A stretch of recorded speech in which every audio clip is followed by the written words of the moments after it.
Oi, tudo bem? Eu sou a pastora Ana Ribeiro, dando continuidade à série Batalha Espiritual. Muito feliz por estar aqui com você, muito feliz pela oportunidade que o Senhor deu para que eu elaborasse essa série, que está sendo muito útil, é muito útil na vida de muitas pessoas. Quem de nós não está no meio de uma batalha? As batalhas interiores, as batalhas com os relacionamentos, as batalhas com a saúde, as batalhas com o emprego, com escola, com finanças, com ministério. Todos nós temos batalhas a serem travadas, não é? E o Senhor me inspirou para fazer essa série, trazendo os principais elementos que a gente precisa pensar, meditar sobre batalha espiritual. Nós estamos no segundo episódio, o primeiro foi uma pergunta, né? Nós precisamos lutar? E se você não assistiu, eu convido você a assistir o primeiro episódio e você mesmo vai tirar a sua conclusão. E hoje eu vou falar sobre os segredos, o segredo para enfrentarmos os ataques do adversário. Mas antes, vamos entregar a Deus esse momento. Fecha seus olhos, se você não estiver dirigindo, né? Se não estiver fazendo alguma coisa assim, simultâneo a estar ouvindo, então feche seus olhos para você se concentrar melhor em falar com o seu Pai Celestial. Senhor, nós te agradecemos por esse momento, por essa palavra, pelos teus ensinamentos que trazem vida para nós. Eu peço que o Senhor abençoe esse meu irmão, essa minha irmã, esse meu amigo, essa minha amiga, e o teu Espírito Santo fale profundamente no coração dessa pessoa, para a glória do teu nome. Consagro a ti essa gravação e a transmissão dessa palavra, que seja o teu Espírito falando no coração de todos, em nome do Senhor Jesus Cristo. Amém, Senhor. Amém. Então vamos lá, episódio 2.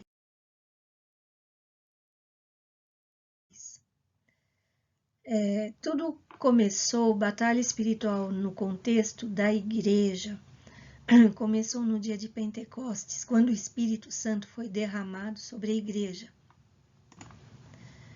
O dia de Pentecostes, quando o Espírito Santo foi derramado sobre a igreja, foi um acontecimento que abalou as estruturas do inferno. Vamos lembrar aqui que Satanás não é onisciente, não é Deus. Ele não sabe tudo. E quando surgiu a igreja, para ele também foi uma surpresa. Ele estava tentando entender o que era aquele movimento. Porém, ele se viu ameaçado, porque ele viu o poder de Deus se manifestando na vida daquele grupo de discípulos. Se antes ele já havia sido derrotado por Jesus, que era um só Jesus, agora ele tinha um batalhão que ele teria que enfrentar. Então ele observava com grande preocupação o que estava acontecendo e percebeu que seu império estava sendo muito ameaçado. Milagrosamente, aquele grupo de seguidores de Jesus se transformou num poderoso exército. Começou a guerrear mesmo sem pensar na guerra, mas a questão do evangelho já é um campo de guerra, porque nós nos levantamos contra o adversário, contra o inimigo de Deus. E aí, equipados com quê? Com armas sobrenaturais, e estavam prontos para executar a vitória que Jesus já havia alcançado. Jesus já alcançou a vitória. Nós é que temos que tomar posse dessa vitória guerreando as guerras de Jesus. Afinal de contas, desde aquele dia, ficou muito claro que o reino de Deus chegou e crentes eram pessoas cheias com o mesmo Espírito de Jesus, o Espírito Santo de Deus. O inimigo começa a elaborar estratégias para a destruição da igreja desde o começo. Porém, nenhuma de suas estratégias alcançou êxito. Quanto mais havia perseguição na igreja, mais a igreja crescia. Quanto mais cristãos morriam, mais pessoas se convertiam e se rendiam ao Senhor. E o evangelho foi sendo propagado para várias outras cidades e países. Cada ataque colaborou para o avanço da igreja.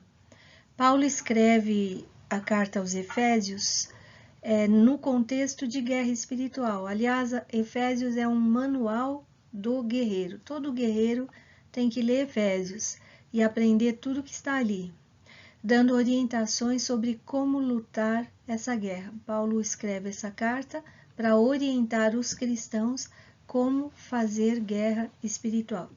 Não há necessidade, eu já falo isso logo no comecinho aqui, de você ter medo ou de parar de lutar porque tem medo, se eu começar a lutar muito vou ter retaliação.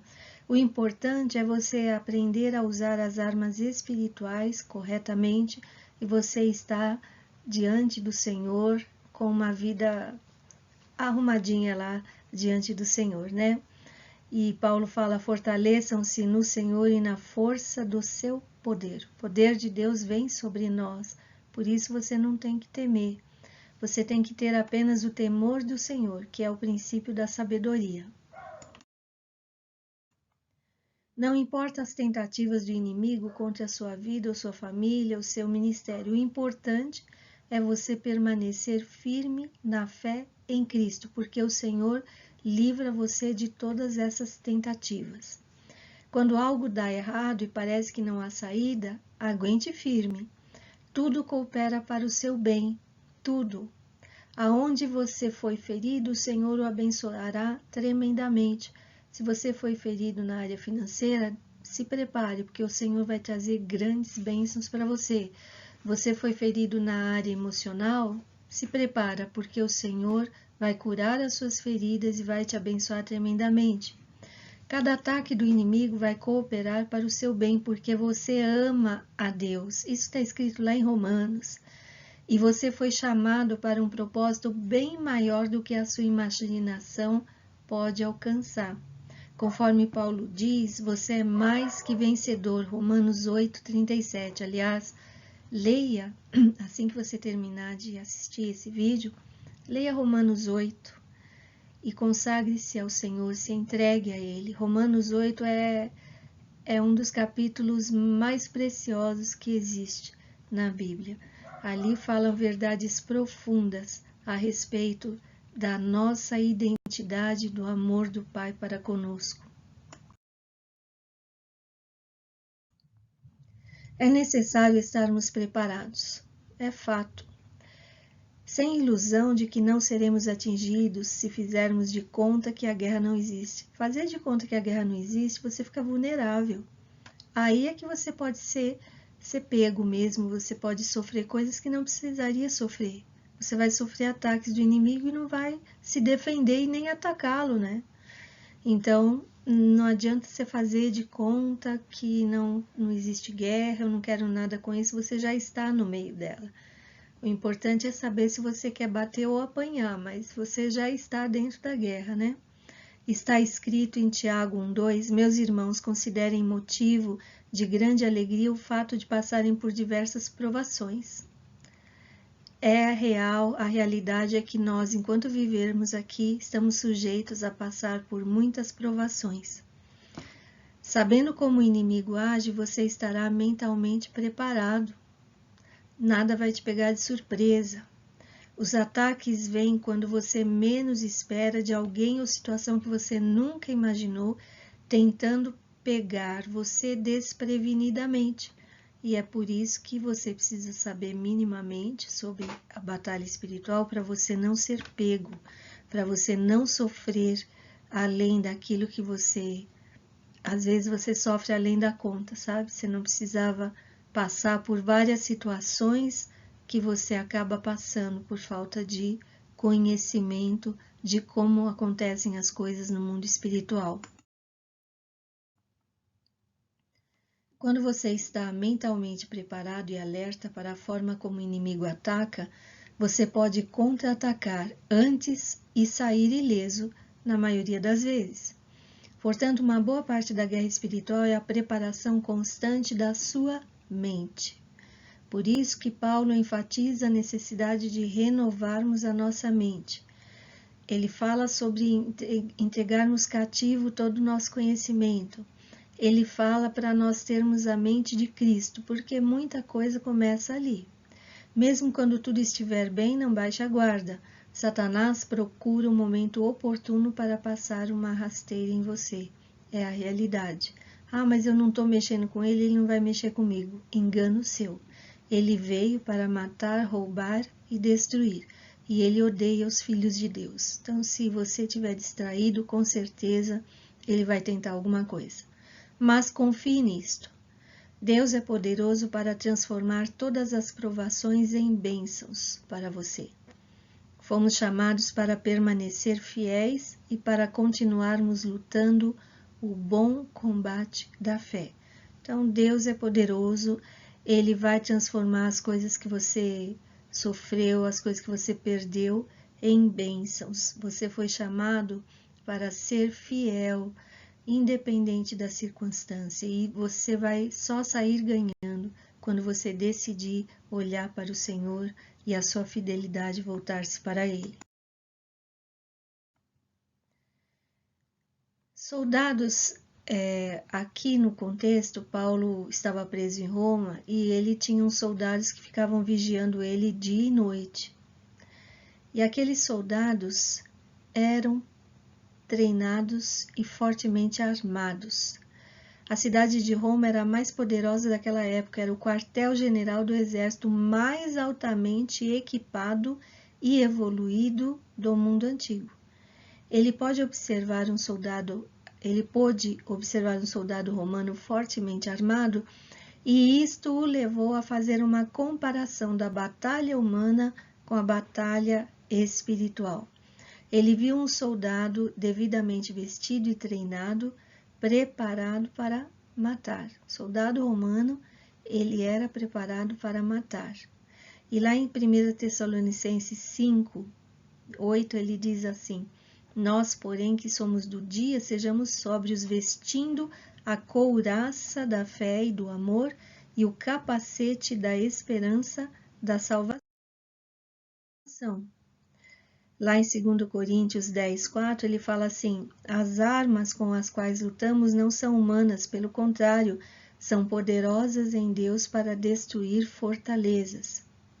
Dirigido pelo Espírito Santo, Paulo entendeu o que Deus estava mostrando a ele através daqueles soldados romanos que estavam constantemente com ele. O Senhor mostrou que aquela armadura dos soldados preparados para matar era uma figura da armadura espiritual que todo cristão deve usar e estar preparado para viver. A armadura de Deus é para você viver. Lá em Efésios 6:14-17, fala sobre a armadura espiritual. Assim, mantenham-se firmes, cingindo-se com o cinto da verdade, vestindo a couraça da justiça e tendo os pés calçados com a prontidão do evangelho da paz. Além disso, usem o escudo da fé, com o qual vocês poderão apagar todas as setas inflamadas do maligno. Usem o capacete da salvação e a espada do Espírito, que é a palavra de Deus. Então, Paulo fala todos os elementos que ele viu num soldado romano, ele fala com uma linguagem espiritual. As armas espirituais servem para a nossa defesa, mas também para o nosso ataque, para destruir o inimigo. Os soldados romanos eram treinados para matar, eram violentos. Paulo usa esse exemplo para nos mostrar o que as armas espirituais de Deus podem fazer ao inimigo espiritual. São armas poderosíssimas. A armadura de um soldado pesava aproximadamente 45 quilos. Dependia um pouco do tamanho do soldado, era proporcional ao tamanho dele, mas em média, uma armadura completa pesava 45 quilos. Para usar a armadura, a pessoa tinha que ser forte, ter um bom condicionamento físico. Caso contrário, não conseguiria ficar de pé ou andar, correr e enfrentar contra-ataques. Ele tinha de ser forte e ter habilidades com a armadura que ele usava. Antes de colocarmos a armadura, precisamos crer que Deus nos dá habilidade, ou buscarmos essas habilidades em Deus, poder sobrenatural para usarmos com eficácia as armas da nossa milícia. É esse poder sobrenatural que nos capacita e nos dá a força necessária para demonstrarmos a derrota de Satanás em todas as situações da vida, reforçando à vitória de Jesus. Na carta aos Efésios, antes de falar sobre a armadura, Paulo procura nos encorajar e nos fortalecer para conseguirmos usar essa armadura. Lembre-se de quem você é e quais as promessas de Deus para a vida do cristão. Para ficarmos firmes, não podemos perder o foco dessa realidade de quem você é e a realidade das promessas que o Senhor fez para você. Aqui eu coloquei algumas. Você é escolhido por Deus, Efésios 1:4. Selado com o Espírito Santo, Efésios 1:13. Você tem a redenção total com o perdão dos seus pecados e é glorificado em Cristo, Efésios 7:14. Deus é misericordioso com você, Efésios 2:4. Ele o capacita com dons espirituais, Efésios 4:11-13. A sua mente é renovada com a mente de Cristo, Efésios 4:23. Você pode ser continuamente cheio com o Espírito Santo, Efésios 5:18. Essa é a realidade. Você não é um qualquer, você não é o fraquinho, você não é alguém esquecido por Deus. Você foi escolhido por Ele, Ele te selou com o Espírito Santo, Ele é misericordioso com você, Ele cuida de você e você nunca está sozinho. E você já nasceu para ser campeão, para você ser um vencedor. Por isso que eu enfatizo o versículo que está em Efésios 6:10 e concluo aqui com essa palavra: fortaleçam-se no Senhor e na força do seu poder. A força vem do Senhor. Fortaleça-se em Cristo e na força do seu poder. Efésios 6:10. A nossa força é muito pequena, mas quando permitimos que a força de Deus se aperfeiçoe na nossa, aí a gente consegue fazer grandes conquistas, a gente consegue derrotar o inimigo, a gente consegue conquistar os territórios que Deus tem para nós. Então fortaleça-se, fortaleça-se no Senhor. Ele não te vê como um fracotezinho, Ele não te vê como uma pessoa incapaz, Ele te vê como um soldado pronto para guerrear as guerras do Senhor dos Exércitos, que é o Senhor Jesus Cristo. Creia nisso, não fuja da guerra. Eu sei que tem coisas na sua vida que você já está guerreando, já está sofrendo afrontas, já perdeu coisas, já perdeu pessoas, ministério até. Mas o Senhor está dizendo para você hoje: fortaleça-se em mim, fortaleça-se no Senhor e na força que vem dele. Confesse diante do Senhor: Senhor, sou fraco. Peço que a sua força se aperfeiçoe na minha fraqueza. E você pode ter certeza que a força do Senhor virá. E quando a força do Senhor chega, chega com atitude, chega para vencer, chega para tomar das mãos do inimigo aquilo que foi roubado de você. Em nome de Jesus, eu libero essa palavra sobre você. Tudo que você foi roubado por parte do inimigo. É tempo de restituição. E que o Senhor tenha misericórdia de você. Em nome de Jesus, que Ele forme em você um guerreiro poderoso nas mãos de Deus. Em nome de Jesus. E até a próxima semana com Jesus sempre. Beijo no coração.